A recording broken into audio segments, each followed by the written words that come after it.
Assalamualaikum warahmatullahi wabarakatuh. Selamat pagi sahabat wirausaha. Selamat datang di podcast Wirausaha pada pagi hari ini, di mana tempat kamu bisa belajar dan mendapatkan inspirasi dari kisah pengusaha sukses dalam menghadapi tantangan-tantangan dan membangun bisnis mereka.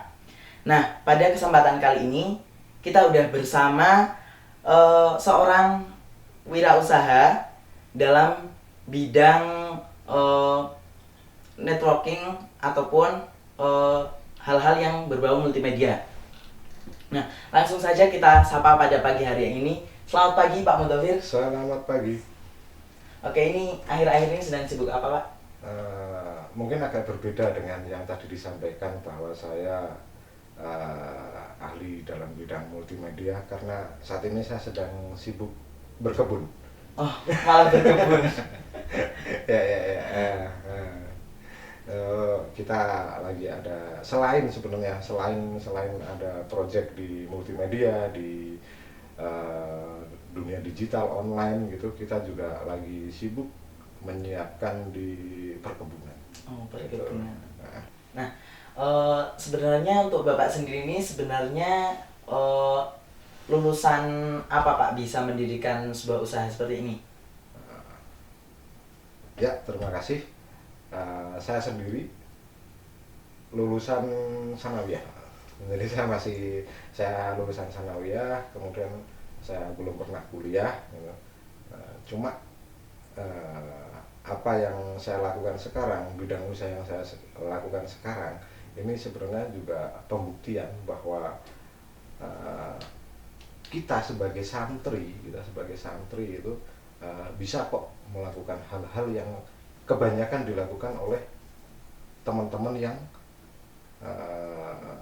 berlatar belakang pendidikan formal. Santri pun bisa keren, seperti itu ya. Okay. Dulu pernah nyantri di mana Pak? Kalau saya di pesantren Darul Quran Pucak Wangi, Pageruyung, Kendal. Oh. Gitu. Berapa tahun Pak? Kalau tahunnya banyak ya. Cuma di tahun intensifnya itu di 3-4 tahunan. Cuma di sana saya sampai hampir 10 tahun. 10 tahun. Tapi kalau yang benar-benar ngaji itu ya kurang lebih gitu. Nah, terus motivasi Bapak untuk mendirikan usaha seperti ini itu apa Pak? Ya, yang pertama saya ingin membuktikan bahwa sekali lagi santri itu keren, santri itu bisa apa aja, gitu. Itu. Terus yang selanjutnya kita pengen juga melakukan pemberdayaan kepada teman-teman yang mungkin tidak memiliki kesempatan menempuh pendidikan formal, tetapi bisa bekerja seperti halnya orang-orang yang bersekolah atau menempuh pendidikan formal seperti itu. Oh, gimana sih kok bisa keluar ide gagasan seperti itu tuh awal mulanya? Yang pasti kepepet. Nah, yang pertama yang pasti kepepet ya. Waktu itu saya sebenarnya cerita dulu ya. Jadi awalnya saya sebenarnya basic saya petani. Basic saya petani, kemudian karena setiap apapun yang kita bikin atau produk pertanian kita pun itu kan butuh dipasarkan gitu ya. Nah, kemudian waktu itu 2010 saya ada pertanian yang fokus pada pembibitan, salah satunya adalah pembibitan sengon. Jadi waktu itu 2010 saya bikin bibit sengon, kemudian saya jual. Tetapi waktu itu saya mulai berpikir bagaimana saya bisa menjual produk tersebut, meskipun produk pertanian dikirim agak susah gitu, tapi saya tetap mantap gitu ya, yakin bahwa ini juga bisa dijual ke luar daerah. Nah, jadi waktu itu alhamdulillah bulan pertama saya menggeluti dunia online marketing ini, saya bisa menjual produk saya sampai ke luar Jawa. Seperti itu. Selain di lingkungan Kendal sendiri, tapi bisa berjualan sampai ke luar Jawa juga. juga gitu. Kemudian target pasar yang Anda inginkan itu seperti apa Oh ya. untuk ini? Nah, jadi kalau kita ngomongin target ya, sebenarnya ini berhubungan erat dengan ide produk itu sendiri. Jadi kalau menurut saya itu jauh lebih penting kita bisa menemukan target pasar kita. Gitu. Iya. Jadi apa ya bahasanya? Ketika kita sudah menemukan kumpulan orang atau kita menyebutnya target pasar itu ya, maka produk bisa mengikuti. Gitu. Produk bisa mengikuti. Gitu. Karena kita apa ya? Niatannya kan kita mau usaha nih. Iya. Nah, pasti kita mau atau ada target hasil gitu kan. Jadi polanya kita balik kalau biasanya kebanyakan teman-teman itu memproduksi sesuatu baru jual. Nah, di situ kadang ketemu ini gimana, stok saya masih banyak tapi saya belum bisa menghabiskan stok saya. Iya. Padahal saya sudah mengeluarkan banyak modal untuk produksi gitu kan. Nah, jadi awalnya itu polanya saya balik. Saya nyari pasarnya dulu. Orang itu butuhnya apa toh? Ya, kemudian dari situ kita baru bikin produknya. Nah, dengan seperti itu, ini sebenarnya sebuah tips juga buat teman-teman yang mau memulai usaha. Dengan cara seperti itu, ini bisa meminimalisir modal di awal. Karena kita udah tahu nih, kita mau bikin apa, ini produk pasarnya ada di sana. Seperti itu. Jadi polanya itu kita balik. Itu awal saya memulai bisnis ini karena selain di dunia digital saya juga ada produk fisik itu pembersih, produk semacam pembersih gitu ya, pembersih kamar mandi gitu. Dan itu awalnya itu saya malah mengeluarkan modal atau saya menyiapkan modal waktu itu 19.500 modal awal saya 4 tahun yang lalu. 19.500 bukan juta perak, 19.500 perak rupiah ya, itu 4 tahun yang lalu gitu. Keren.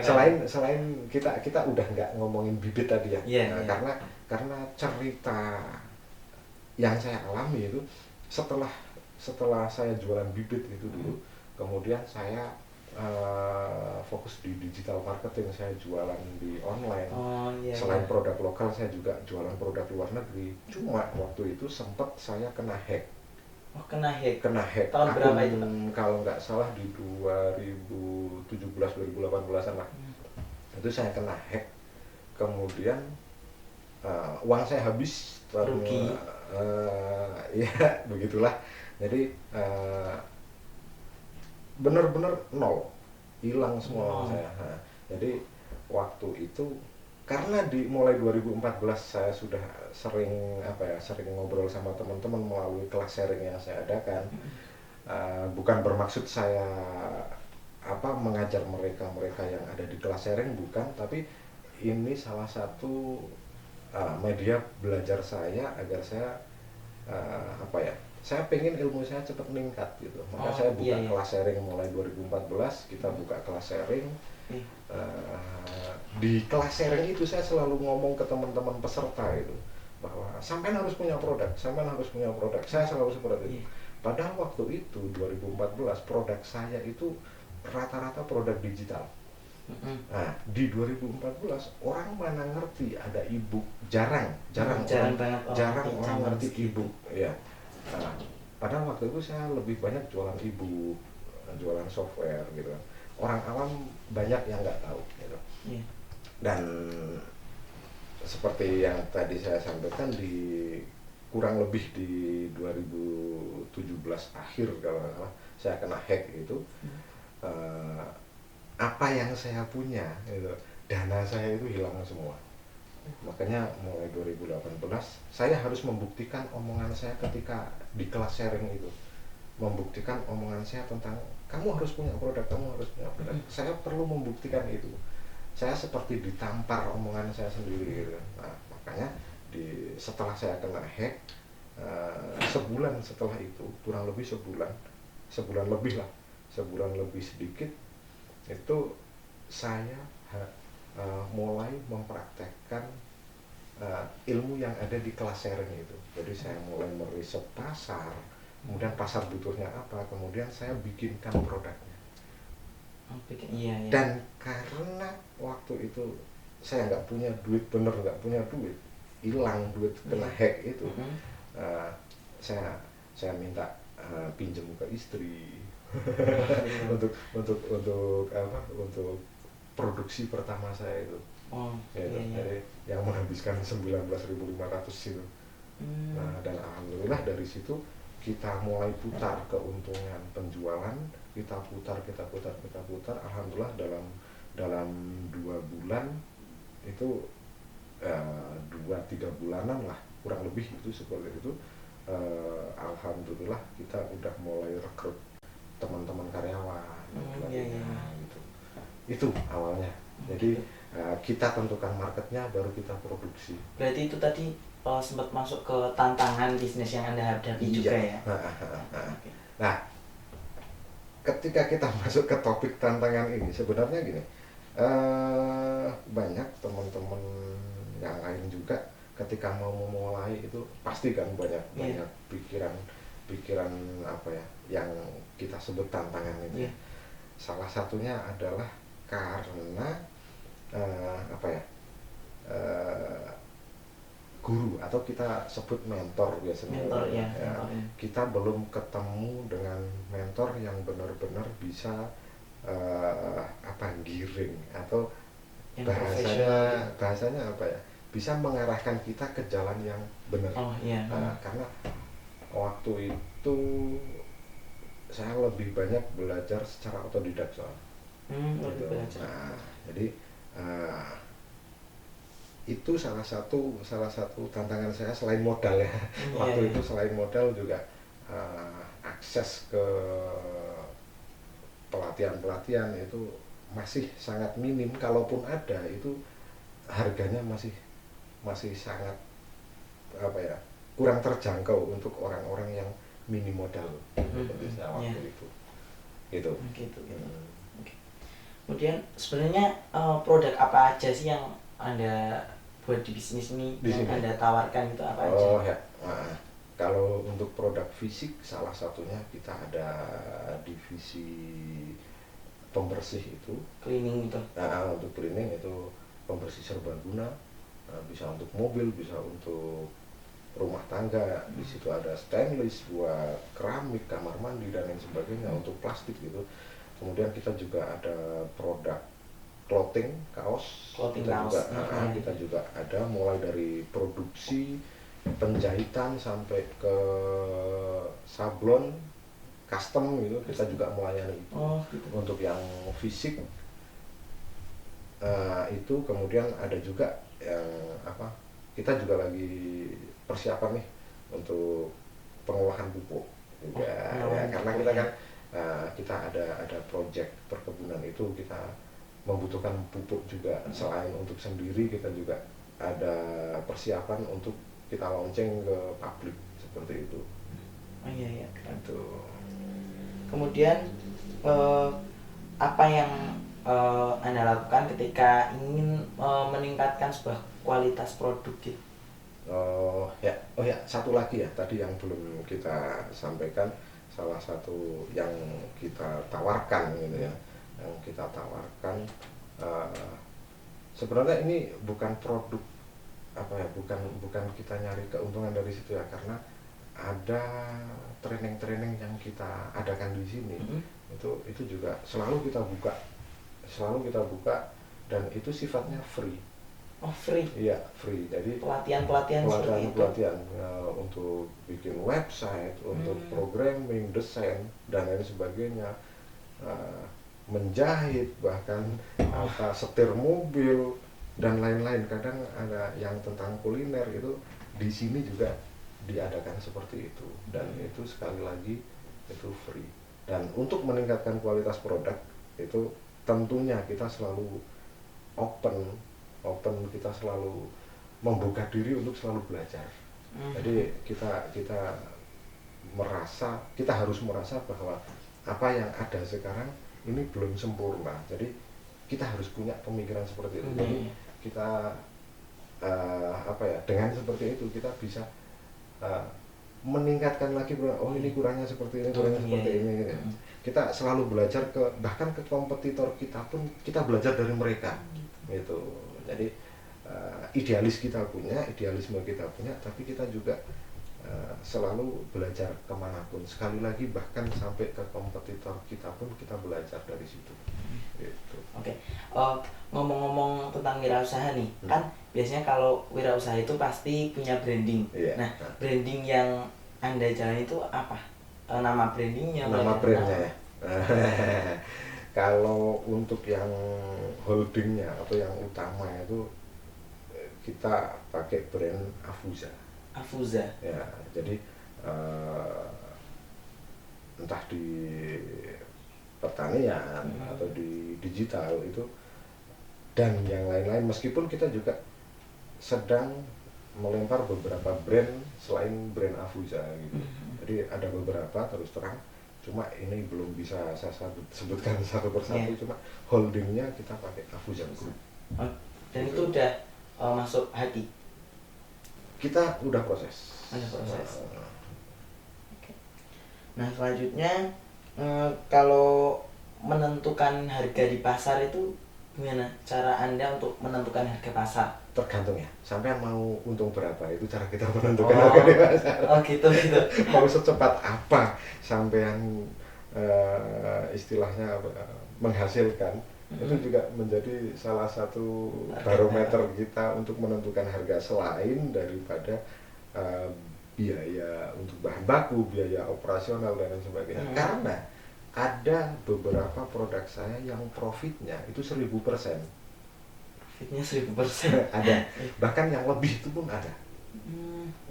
Gitu. Keren ya.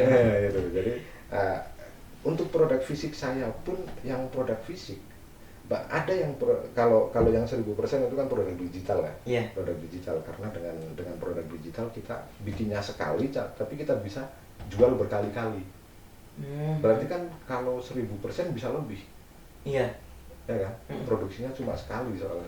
Setelah itu nggak perlu diproduksi, nggak perlu memerlukan biaya produksi, tapi kita jual lagi. Contoh software, contoh e-book seperti itu, desain gitu.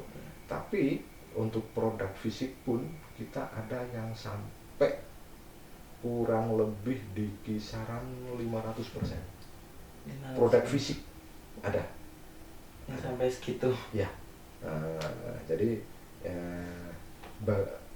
bagaimana kita bisa sampai seperti itu, karena salah satunya adalah mulai dari branding itu sendiri, kemudian edukasi kita ke market. Jadi karena kita nggak sekedar jualan produk itu, tapi kita jualan manfaat. Kita juga ada edukasi ke mereka seperti itu. Kita ada istilahnya garansi juga. Gitu. Jadi pada intinya kita nggak hanya jualan produk itu, tapi kita jualan servis, meskipun itu produk fisik. Gitu. Oke. Kemudian kalau dari tim kerja itu diambil dari mana? Tim kerja rata-rata dari teman-teman sekitar Sukoharjo aja. Rata-rata seperti itu. Meskipun dulu beberapa bulan ke belakang itu kita ada dari Jakarta, cuma itu orang udah nggak di sini, udah resign, tapi resign pun kita selalu tetap ada hubungan. Tetap calling gitu. Kalau misal mau magang gitu bisa nggak Pak? Menerima magangan? Ya, sangat bisa. Bahkan kita juga membuka magang, cuma di sini ada syarat. Setelah magang itu minimal harus sudah memulai bisnis sendiri. Misal magang 3 bulan gitu ya. Setelah selesai magang di sini harus itu punya targetnya itu bisa bikin bisnis sendiri. Malah harus bisa bikin bisnis sendiri gitu Bukan ya. cuma magang untuk modal ngelamar kerja, bukan. Tapi magang untuk bisa bikin bisnis sendiri. Oh gitu. Seperti itu. Kemudian kalau tolak ukur kesuksesan yang Anda inginkan seperti apa? Kalau itu sih sebenarnya relatif ya, tapi kalau bagi saya sendiri sebenarnya ketika bisnis itu sudah bisa menghidupi bisnis itu sendiri, Bisnis yang bisa menghidupi Hidupi bisnis itu sendiri. jalannya bisnis itu sendiri. Oh Gitu. iya, iya. Paham ya? Paham, Ya, paham. kurang lebih seperti itu. Sesimpel itu sukses bagi saya. Ya. Apalagi kalau ditambah bisnis itu bisa bermanfaat bagi banyak orang, itu sukses bagi saya, seperti itu, kurang lebih seperti itu. Oke, keren. Nah, buat akhir nih Pak, itu boleh kasih saran ataupun motivasi bagi teman-teman yang mungkin mau memulai usaha gitu. Oh ya, oke, jadi mungkin saya lebih fokus ke santri gitu ya. Iya, santri. Teman-teman santri Buat yang teman-teman mau santri. yang mau memulai usaha itu. Jadi gini, zaman dulu waktu saya memulai bisnis, meskipun internet sudah ada, tapi belum sekencang sekarang. Maksudnya arus informasi belum sekencang sekarang, gitu kan. Ya, jadi dulu masih banyak mereka-mereka yang ahli-ahli itu masih menutup diri, tidak terlalu seperti sekarang vulgar mengumbar kepintaran mereka, karena mereka belum seperti itu, gitu. Jadi dulu masih sangat terbatas informasi itu. Tetapi hari ini justru kebalikannya, begitu banyak informasi yang masuk sehingga kadang kita overload informasi. Jadi kalau dulu kita bingung nyari info, sekarang kebanyakan. Lah, pesan saya satu, pinter-pinter aja untuk memilih informasi yang masuk, karena semakin banyak informasi, apalagi sampai overload, itu kadang menghilangkan fokus kita. Kita mau memulai sebuah bisnis apa gitu ya. Akhirnya ketika kita kebanyakan informasi, kita jadi bingung gitu, karena terlalu banyak. Terlalu banyak itu satu. informasi. Kedua, untuk lebih menghindari overload informasi, kemudian untuk menghindari kebingungan seperti ini, itu usahakan carilah mentor yang sudah berhasil. Itu wajib bagi saya, itu wajib. Jadi minimal ketika kita punya mentor, kita sudah mengurangi risiko gagal, karena kita ada mentor. Gitu. Nah, itu sih paling enggak dua hal paling pokok ini menurut saya yang perlu dilakukan oleh teman-teman yang mau memulai usaha. Jadi kalau soal modal, sekali lagi itu seperti yang tadi saya katakan, modal itu nomor sekian, tapi bagaimana kita bisa mengolah informasi ini sehingga ini bisa menghasilkan sesuatu. Salah satunya adalah ide produk, ide strategi marketing dan lain sebagainya. Keahlian atau paling enggak kemampuan untuk mengolah informasi, itu yang paling penting. Itu kemudian sekali lagi mentor. Dan sekali lagi saya tekankan, modal nomor sekian. Karena banyak kita lihat teman-teman yang memulai usaha bahkan tanpa modal gitu. Ini seperti apa? Ini biasanya saya ceritakan saya sampaikan di kelas sharing itu. Jadi kalau nanti mungkin ada teman-teman yang penasaran atau apa, yuk kita ngobrol bareng di kelas sharing, karena mungkin podcast ini terbatas waktunya. Ya, jadi mungkin nanti kita bisa ngobrol lagi di kelas sharing. Dan tenang saja, kelas sharing tersebut free alias gratis. Jadi nanti teman-teman bisa mulai kapan saja gitu. Bisa hubungi sampean. Siap. Oke. Nah, sebelumnya ini pesan-pesan buat teman-teman santri. Maksudnya ada pesan nggak buat teman-teman santri yang maksudnya itu bahwa jenengan juga bisa, oh santri itu ternyata bisa seperti ini. Nah, boleh kasih pesan-pesan gitu. Yang paling penting PD, meskipun tetap tawaduk ya, tawaduk penting, PD juga penting. Jadi PD aja, santri bisa, santri keren. Gitu. Jadi sekali lagi santri itu bisa apapun. Gitu. Selama kita tetap membuka diri untuk terus belajar, gitu ya. Jadi sekali lagi PD itu penting, tawaduk juga penting. Itu Nah, kurang lebih itu. Oke, terima kasih atas semua yang udah Bapak berikan ke pelajaran hari ini. Semua pembelajaran saya terima, kan sama-sama belajar kita, saling bertukar informasi itu, Pak. Ya. Buat teman-teman santri, dari sini kita juga belajar bahwasanya santri pun nggak ketinggalan zaman kali ini. Walaupun Bapak dari lulusan sanawiyah, ternyata nggak kalah juga sama orang-orang yang berpendidikan S1, bahkan lulusan S3 itu. Kita seorang santri itu juga bisa membuktikan bahwasanya santri itu bisa, santri itu keren, seperti itu. Bener Pak? Ya. Oke. Nah, oke. Mungkin sampai di sini bincang-bincang kita tentang kewirausahaan. Sampai bertemu di lain waktu dan sampai jumpa. Sekian, wassalamualaikum warahmatullahi wabarakatuh.